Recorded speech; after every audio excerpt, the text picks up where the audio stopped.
Radio J. Radio J. Géopolitique, le MAG. Steve Nadjar. Radio J. Bonjour Stéphane Simon. Bonjour Steve. Merci d'avoir accepté notre invitation. Vous êtes journaliste et producteur de télévision, de fiction et de documentaire. Vous signez chez Fayard avec Pierre Réhov un livre intitulé 7 octobre, la riposte, une enquête sur la guerre multifront menée par Tsahal et les services israéliens au lendemain du 7 octobre, de Gaza à l'Iran, en passant par la Syrie, le Liban et le Yémen. Avant de revenir avec vous sur les origines de cet ouvrage, démarrons avec l'actualité de ces dernières heures marquée par cette opération spéciale israélienne la nuit dernière qui a permis la récupération des dépouilles de Gadi Haggai et de Judy Wellenstein, deux otages de nationalité israélo-américaine. Ils avaient été capturés à leur domicile dans le kibboutz de Nir Oz le 7 octobre 2023. Cette opération, Stéphane Simon, menée dans le cadre d'une coopération entre Tsahal et le Shin Bet, résume selon vous la détermination des services israéliens à obtenir la libération de tous les otages, quels que soient les moyens utilisés? Oui, on oublie de le dire, c'est ce que l'on vit depuis maintenant plus de 18 mois, c'est avant tout un combat pour récupérer les otages.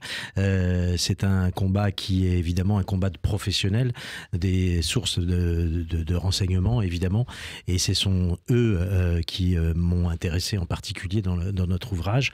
C'est ce combat de l'ombre, ce combat secret, ce combat le plus efficace possible et le moins idéologique possible qui conduit évidemment à la libération d'otages. Et il ne faut surtout pas oublier que ces otages, ils sont encore très nombreux et que ils sont 56. Voilà, ils sont encore, j'allais le dire, ils étaient 58 hier, ils sont 56 aujourd'hui. C'est beaucoup et il ne faut pas oublier que ces otages, c'est la motivation première évidemment dans le combat qu'Israël mène aujourd'hui contre l'Iran, ses proxys, le Hamas, etc. On a tendance à l'oublier. On n'entend plus jamais aujourd'hui de responsables politiques français dire, et c'est bien dommage, que c'est ces otages, que si le Hamas avait, je dirais, le simple bon sens de libérer ces otages, les choses seraient très différentes aujourd'hui et la guerre aurait, enfin le cessez-le-feu aurait pu avoir lieu depuis longtemps. Vous parliez, Stéphane Simon, des politiques. Est-ce que vous trouvez aussi que les médias d'information en particulier, négligent parfois l'importance pour Israël de libérer ses otages? Oui. Israël qui voit une condition primordiale avant tout cessez-le-feu. Je pense que malheureusement, les journalistes sont très imprudents sur ce conflit. Ils oublient de raconter le temps long, ils oublient de raconter les causes profondes. C'est d'ailleurs pour ça qu'on a fait ce livre avec Pierre Réhov. C'est pour précisément expliquer qu'au-delà de l'écume de l'actualité, il y a la mer dessous et qu'en coulisses, il se passe beaucoup de choses depuis le 7 octobre dernier. Et évidemment, hors contexte, on n'est là que pour s'apitoyer sur les images terribles des bombardements de Tsahal sur Gaza, mais c'est pas ça l'actualité, c'est pas ça le combat intelligent, c'est pas ça, je dirais, qui fait que l'on comprend les choses. L'actualité, c'est le décryptage. Et je pense que les journalistes français ont évidemment une énorme part de responsabilité parce que très souvent, ils sont partie prenante dans ce conflit. Moi, je ne suis pas partie prenante, je suis un observateur et j'essaye de poser sur la table tout ce qui fait sens, tout ce qui permet à chacun de comprendre ce qui se joue là-bas au Moyen-Orient. C'est de l'histoire du temps présent que vous nous proposez dans ce livre, Stéphane Simon. Vous notez l'existence dès le départ sur cette question d'une opposition de vue entre Benyamin Netanyahou et le directeur du Mossad, David Barnea, sur les modalités préférentielles de libération de ces otages. Le Premier ministre israélien penchait et penche toujours pour l'usage de la force comme levier essentiel pour contraindre le Hamas. Barnea a préféré, lui, dès le départ, la voie des négociations avec des premiers résultats au mois de novembre 2023. Avec le recul, diriez-vous que Benyamin Netanyahou a eu raison d'utiliser autant que possible, selon lui, la force pour obtenir leur libération? Je ne suis pas sûr de dire ça. Moi, j'ai toujours tendance à faire confiance aux hommes de l'art, c'est-à-dire ceux qui sont sur le terrain, ceux qui savent, ceux qui sont au contact des différentes forces et ceux qui ont accès dans la coulisse à beaucoup de leviers. Je ne suis pas sûr que la réponse extrêmement ferme et brutale qu'Israël a eue au lendemain du 7 octobre soit la bonne. C'est le temps long qui le dira. Vous voyez, c'est simplement en ce qui concerne la libération des otages, force est de reconnaître qu'il en reste toujours 56. Donc près de 18 mois après le 7 octobre, le résultat n'est pas pleinement satisfaisant. Les modalités n'ont peut-être pas été les bonnes. Maintenant, en revanche, ce dont je suis certain, c'est que Israël a eu en revanche raison de revoir complètement ses modalités de défense stratégique, de remettre à plat l'idée même de cette défense stratégique qui a beaucoup évolué par le temps depuis 1967 et puis a eu raison aussi de vouloir restaurer sa puissance militaire, qui est la seule clé de sa survie, parce qu'on oublie de dire que il n'y a que 9 millions d'habitants en Israël, pas que des juifs d'ailleurs, et on ne le dit pas assez souvent ça aussi, et que malheureusement la survie de ce petit pays ne peut avoir lieu que avec deux conditions sine qua non. C'est d'une part une grande avance, une grande modernité, et faire que Israël soit toujours un pays en avance par rapport aux pays dans la région, et d'autre part avoir une vraie crédibilité militaire et inspirer la peur. Pour restaurer la dissuasion.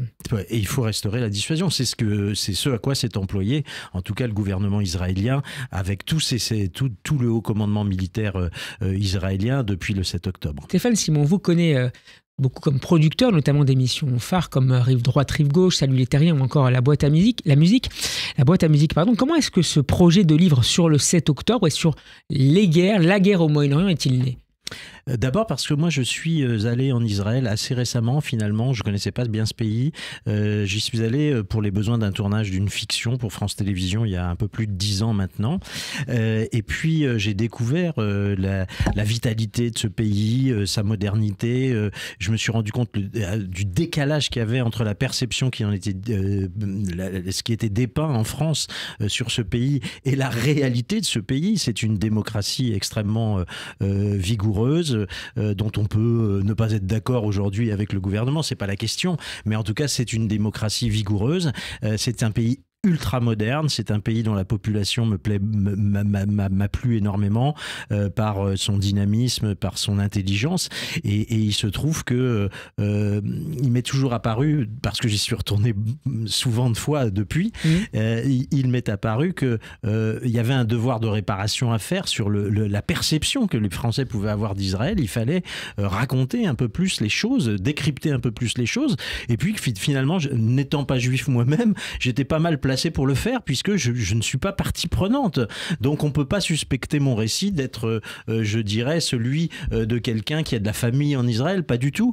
Il se trouve que j'aime ce pays pour ce qu'il est, et évidemment je peux avoir des divergences avec ces gouvernements successifs, mais en tout cas je n'en ai pas avec la population israélienne. Et pourquoi avoir choisi ce prisme des dirigeants politiques, des dirigeants des forces de sécurité, plutôt que celui par exemple des familles d'otages? Pourquoi avoir cherché à décrypter la situation à travers le prisme militaire? D'abord, le premier tiers de notre livre, on raconte ce qui s'est passé, avec du recul, on raconte ce qui s'est passé le 7 octobre. Donc là, je suis plutôt très aux côtés, on est aux côtés des familles israéliennes frappées de malheur à cette période. Donc il y a une partie du livre où on est avec les familles d'otages, les familles de victimes, mais ça ne suffisait pas pour raconter ce que l'on veut faire. Nous, ce qu'on a voulu faire, c'est de raconter la riposte.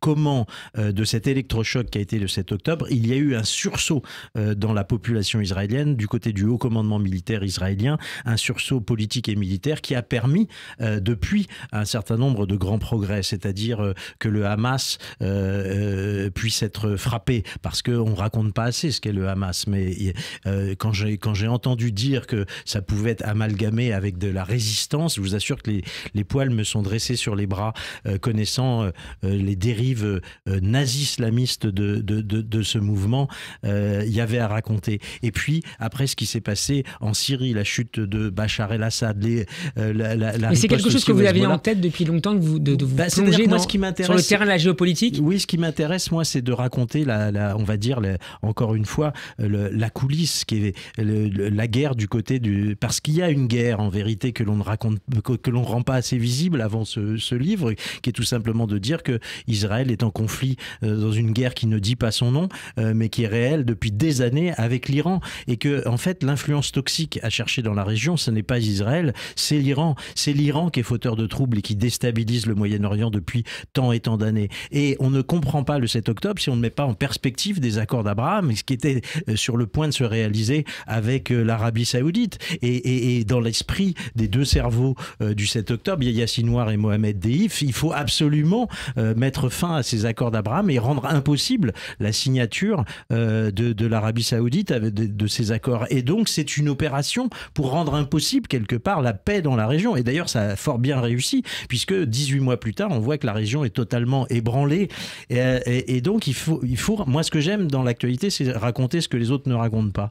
Et donc, je voulais raconter l'histoire de cette guerre secrète qui existe entre Israël et l'Iran, et comment cette guerre a plusieurs théâtres d'opérations et comment elle se mène, c'est-à-dire avec des opérations d'espionnage et de contre-espionnage. On va revenir dans le détail. Est-ce que le livre pourrait donner lieu un jour à un documentaire ? Un documentaire sûrement, mais je pense surtout que ce livre pourrait donner lieu, j'aimerais bien que ce livre puisse être raconté grâce au génie du cinéma, parce que évidemment ce que l'on donne à imaginer à nos lecteurs, à voir en le lisant, ça ne peut être rendu que non pas par le documentaire mais par une fiction. C'est un travail très important de fiction, mais c'est évidemment c'est un livre de guerre, donc c'est un livre d'espionnage, de contre-espionnage et de scènes de guerre. Donc ce serait un film très très cher à faire. Je ne sais pas si nous en aurons un jour les moyens. Et plus spécifiquement, faire une fiction sur Israël, le Proche-Orient, c'est difficile en ces temps? Non, je ne pense pas. Je pense qu'il y aura un temps pour le faire. Évidemment, c'est pas des après-demain, ça c'est certain. Mais je pense que, encore une fois, si ce que je crois, ce conflit au Moyen-Orient conduit à la chute de 45 ans de régime dictatorial islamiste à Téhéran, il aura un épilogue heureux.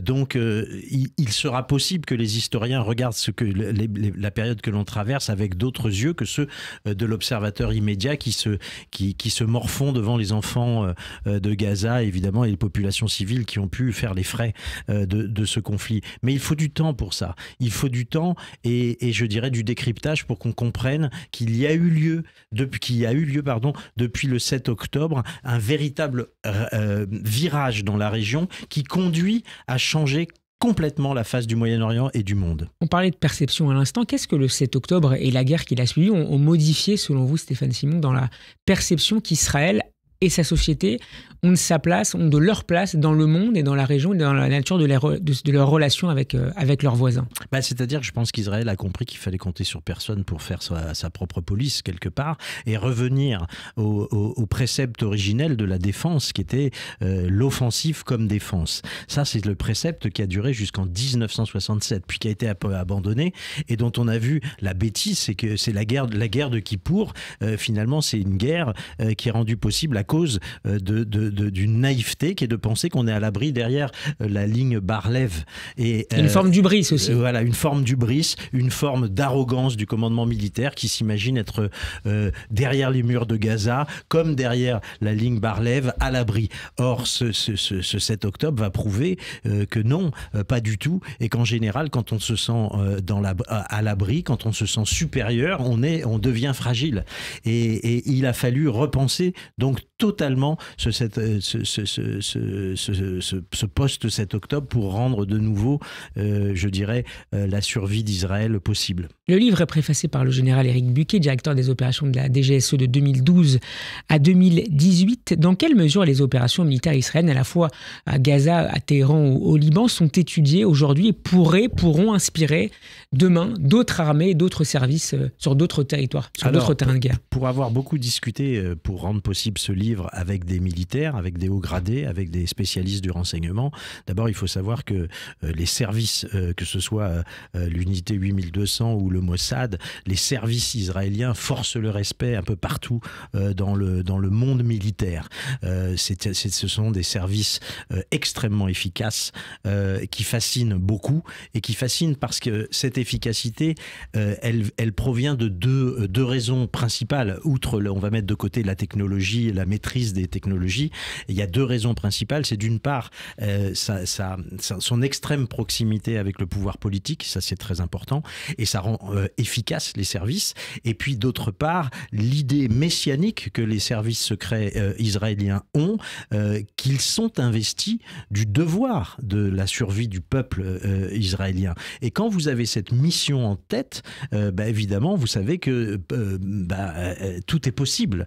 Et ici, porté par l'idée d'une faille à réparer après le 7 octobre. Évidemment. Après, il faut savoir, d'ailleurs, il faut le rappeler, ce sont à peu près les mêmes, à peu de choses près, qui ont subi le traumatisme du 7 octobre et qui ont depuis montré à travers un certain nombre d'opérations dont nous faisons le détail dans notre livre, l'opération des pagers pour annihiler la chaîne du commandement du Hezbollah au Liban et à Beyrouth, mais également l'incroyable opération pour éliminer Ismaël Haniyeh, dont la simple anecdote que je vous livre là, en Iran, est dingue. La dernière photo d'Ismaël Haniyeh, il est en train de poser avec le guide suprême de la révolution iranienne, Khamenei. Il est en train de poser en photo. Quelques minutes plus tard, il monte dans sa voiture, il rentre, il va dans sa résidence qui est une dépendance du palais présidentiel iranien, et c'est cette chambre qui a été piégée par le Mossad et qui va faire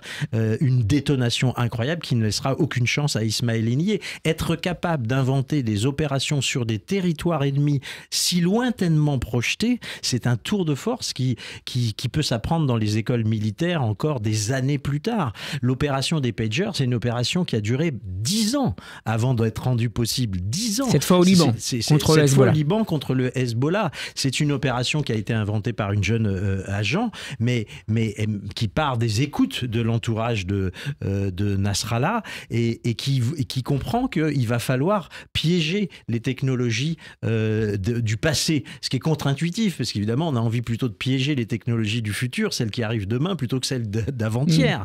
Et c'est ça que j'ai voulu aussi et ça passe par une campagne de manipulation des esprits du Hezbollah pour se retourner vers les techniques plus anciennes. Exactement, ça va. C'est absolument dingue. Il va falloir que Israël soit capable, le Mossad soit capable de piéger ces technologies, puis ensuite d'arriver à en faire un marketing nouveau, confié à une société écran qui est hongroise, pour arriver à gagner la confiance des cadres du Hezbollah. Donc c'est une opération absolument folle, dingue. Mais ce qu'il faut savoir, c'est ce que finalement est illustré par cette devise de l'unité 8200, c'est proposez-nous des idées impossibles, parce que c'est seul l'impossible qui peut déstabiliser l'adversaire et le piéger. C'est pas la chose crédible.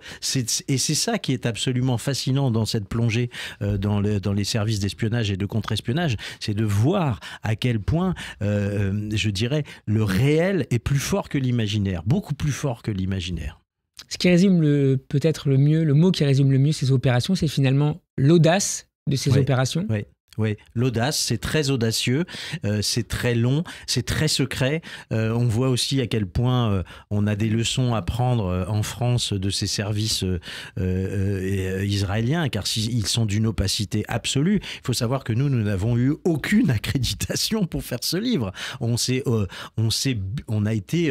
a rencontré des agents du Mossad, bien sûr, mais c'est plus eux qui venaient voir ce que l'on faisait que l'inverse. Donc il a fallu qu'on arrive à assembler des petits bouts d'informations que l'on avait pour reconstituer ce puzzle et proposer une lecture complète et géopolitique de ce qui se passe depuis 18 mois. Ça a été long, très compliqué. Ce qui est intéressant, c'est aussi les différentes temporalités qui sont présentées dans le livre, notamment à travers cette opération Pager. Vous montrez bien que ce sont des opérations qui ont démarré en réalité bien avant le 7 octobre. Oui, tout à fait. 10 ans avant. 10 ans avant. Et d'ailleurs, pour vous confier une petite anecdote aussi, le patron du Mossad n'était pas particulièrement content que cette opération ait été utilisée à ce moment précis, c'est-à-dire de mémoire, je crois que c'est vers le 15 septembre ou le 27 septembre. Non, 27 septembre, c'est la mort de Nasrallah, pardon. Donc vers le 15 septembre 2024, vous avez cette opération tout à fait stupéfiante qui va casser la chaîne du commandement du Hezbollah, mais c'était un atout dans la manche que se réservait, je dirais, le haut commandement militaire pour un moment peut-être plus précis, plus vital que celui-ci, parce qu'arriver à avoir sous la main la capacité, en appuyant sur un bouton, de tuer 4000, d'incapaciter 4000 hauts gradés du Hezbollah. Et de les identifier par là même, pour certains. Exactement, et de les identifier par là même, y compris des gens qui travaillent en direct avec l'Iran. Eh bien, c'est un atout que vous ne pouvez pas utiliser deux fois, évidemment. Alors vous rappelez beaucoup d'opérations, notamment contre le numéro 2 du Hezbollah, Fouad Choukar, mais je voudrais revenir sur une opération en particulier, cette fois dans la bande de Gaza, celle qui a conduit à l'élimination l'année dernière de Mohamed Daif, le numéro 2 du Hezbollah, du Hamas, son chef militaire, son chef d'état-major militaire d'une certaine manière, et de son adjoint Rafa Salamé. Décrivez-la nous un peu dans le détail. C'est une opération d'abord qui a permis de voir qu'il y avait des choses à Khan Younis, beaucoup, et qu'il fallait y aller pour s'en rendre compte. Dans le sud de la bande de Gaza. Exactement. Et aller dans le sud de la bande de Gaza, je rappelle quand même que l'administration Biden disait qu'il fallait surtout pas y aller et interdisait même les services et Tsahal d'aller y mettre son nez, puisqu'il fallait surtout pas, je dirais, aller regarder la population et surtout pas causer des dommages dans cette partie-là. Or, c'est dans une de ces villas que l'on va retrouver Mohamed Daif et qui a pris logement chez une personne qui a une très belle villa, une villa très cossue. Mohamed Daif, c'est celui qu'on appelle le passager, c'est-à-dire c'est quelqu'un qui passe seulement, hein, c'est quelqu'un qui se méfie beaucoup des services israéliens, mais pas seulement, c'est quelqu'un qui ont souvent tenté de l'éliminer d'ailleurs. Et qui ont tenté énormément de fois de l'éliminer, mais c'est quelqu'un d'extrêmement soupçonneux, c'est quelqu'un qui n'est jamais deux fois au même endroit, ou très rarement, et là, il va commettre l'erreur de revenir dans cette villa après avoir Salamé est obligé de remonter régulièrement puisqu'il a des problèmes de respiration, ce qui l'oblige à quitter parfois, sans prévenir d'ailleurs, les tunnels. Les tunnels. Donc, il est obligé de remonter parce qu'il a ce problème respiratoire, et il va remonter en compagnie de Mohamed Daif. Ils vont faire un rendez-vous qui sera cette fois-ci le déclencheur d'un bombardement. À Gaza, l'usage de l'IA, de l'intelligence artificielle, pour identifier, pour cibler les terroristes est massif, sans doute inédit à cette échelle et dans ces proportions. C'est aussi l'avenir de la guerre qui est en train de s'écrire à Gaza, comme d'ailleurs en Ukraine actuellement. De toute façon, ce sont des théâtres d'opération où, vous savez, l'industrie militaire n'a pas d'état d'âme. L'industrie militaire tente des choses, teste des nouveaux moyens, évidemment, sur les théâtres d'opération. C'est l'épreuve du feu, comme on disait autrefois pour les hommes. Là, c'est aussi l'épreuve du feu pour le matériel. Évidemment que c'est pas le premier conflit, c'est pas les premières opérations qui sont réalisées avec l'intelligence artificielle. Je rappelle quand même dans le livre une opération qui avait beaucoup fait couler d'encre à l'époque, qui était l'opération j'ai oublié son nom, pardonnez-moi, mais de l'élimination du chef du nucléaire iranien qui a été abattu. Fakhrizadeh. Voilà, qui a été abattu parce que il a été mis en joue par du matériel qui était déclenché à distance, et pour le petit temps de déplacement, c'est l'intelligence artificielle qui corrigeait la mitrailleuse. Sur une route. Sur une route. Donc c'est un matériel qui marchait tout seul. C'est ça qui est fascinant. Et ça, c'était il y a combien de temps ? Il y a 10 ans à peu près, ou un peu moins. C'est une opération qui est fascinante parce qu'elle met, elle met la pointe du progrès technologique au service d'une opération militaire. Le livre démarre avec l'élimination du numéro 1 du Hamas dans la bande de Gaza, Yahya Sinwar, l'architecte des massacres du 7 octobre. Une élimination, là aussi, presque impromptue lors d'une opération classique de Tsahal. C'est l'antithèse des opérations qu'on raconte par ailleurs, qui sont des opérations extrêmement sophistiquées avec l'utilisation d'une technologie de très haute intensité. Là, c'est l'élimination qui est, je dirais, presque par hasard. C'est comme quoi, sur le théâtre de guerre, on peut avoir les meilleurs matériels, être les plus performants possibles, et puis parfois ne pas avoir la chance de capturer quelqu'un. Et puis parfois, comme ce qui est arrivé à cette poignée de réservistes qui étaient en manœuvre d'entraînement, qui sont tombés sur un groupe qu'ils ont voulu intercepter et contrôler l'identité, puis ils se sont rendus compte qu'il y en avait un qui fuyait, et ils n'ont pas compris qu'ils avaient en face, évidemment, et ce n'est qu'après avoir neutralisé ces personnes dans un pavillon, dans un petit hôtel, ils se sont rendus compte que c'était Yahya Sinwar. Ils n'ont pas d'ailleurs conclu tout de suite que c'était Yahya Sinwar. Ils ont dit que ce visage leur disait quelque chose, et il a fallu faire intervenir le dentiste Yuval Biton de mémoire pour se rendre compte qu'il est le chef de la prison, et il a eu le chef dentiste de la prison où il était incarcéré. incarcéré, et il a reconnu l'implantation dentaire de Yahya Sinwar, donc il a pu confirmer que c'était bien lui qui avait été abattu presque par hasard. Et c'est incroyable parce que on le traquait, il était traqué dans tous les sens. On le disait habillé en femme pour circuler à Gaza, on le disait parti en Égypte, on avait perdu sa trace, on était sûr de rien. Et puis un jour, il tombe par hasard sur ces jeunes réservistes. Sinwar était à la tête d'un quatuor de leaders terroristes pilotant la branche militaire du Hamas.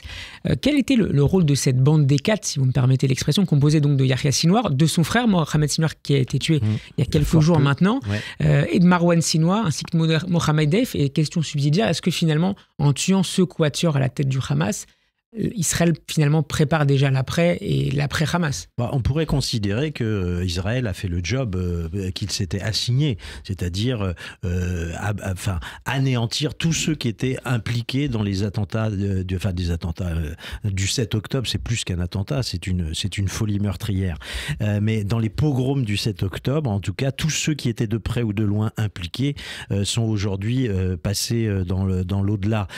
Donc, si vous voulez, la feuille de route, elle a été respectée et tenue, mais il a fallu du temps, si on y réfléchit, puisque, comme vous le rappeliez, Mohamed Sinwar, c'était il y a 15 jours qu'il a été abattu. Donc aujourd'hui, le Hamas est évidemment décapité. Pour autant, il y a encore beaucoup de volontaires pour faire la guerre, et c'est pour ça aussi que les événements continuent à Gaza. C'est qu'on oublie de raconter que le Hamas n'a toujours pas déposé les armes, et on ne comprend pas d'ailleurs la psychologie du Hamas. Le Hamas, c'est suicidaire, il préfère être suicidaire, il préfère des solutions suicidaires plutôt qu'une coexistence pacifique avec Israël, c'est-à-dire plutôt le sacrifice de l'existence plutôt que de laisser la possibilité d'une survie pour Israël. Donc vous ça rappelez va être cette une guerre confession jusqu'à la dernière seconde, jusqu'au dernier souffle. Vous citez cette confession du numéro 2 politique du Hamas, Mohamed Abou Marzouk, qui expliquait à propos des tunnels pourquoi ces tunnels ne servent pas à protéger la population gazaoui. Ouais. Il expliquait en fait que ce n'était pas le rôle du Hamas de le faire, mais aux Nations Unies de le protéger sa population. C'est-à-dire qu'on ne peut pas comprendre, c'est tellement ahurissant quand des décideurs politiques disent avec une telle sincérité que de toute façon tout ce qu'ils ont fait c'est penser à la guerre et pas penser aux civils palestiniens. Ça veut dire, c'est un aveu terrible, ça veut dire qu'effectivement tout l'argent qui a été déversé, et on sait que ce sont des milliards qui ont été déversés pour construire Gaza, reconstruire Gaza depuis tant et tant d'années, et bien tous ces milliards n'ont été utilisés qu'à une seule fin, c'est préparer la guerre du 7 octobre et préparer c'est la destruction d'Israël. C'est quand même fascinant de voir tous ces milliards engouffrés, près de 2 milliards pour les 500 kilomètres de Gaza, mais pas un seul abri pour la population, pas un seul abri, à part celui de Yahya Sinwar, puisqu'il fait partie le 7 octobre avec sa famille, après avoir mangé des dates comme Saladin et récité quelques hadiths, il est allé se replier dans un des seuls abris qui existent, c'est-à-dire le sien. Et donc il s'est mis à l'abri, lui, évidemment, et il n'a pas participé à l'opération du 7 octobre. Pour terminer, Stéphane Simon, si on se projette un peu, cette riposte au-delà de Gaza pourrait-elle avoir, selon vous, comme terrain principal à l'avenir l'Iran? Autrement dit, est-ce qu'Israël pourrait profiter d'une fenêtre d'opportunité stratégique ouverte par le 7 octobre et ses suites pour cibler les sites nucléaires iraniens déjà fragilisés? Vous y revenez longuement dans le livre. Le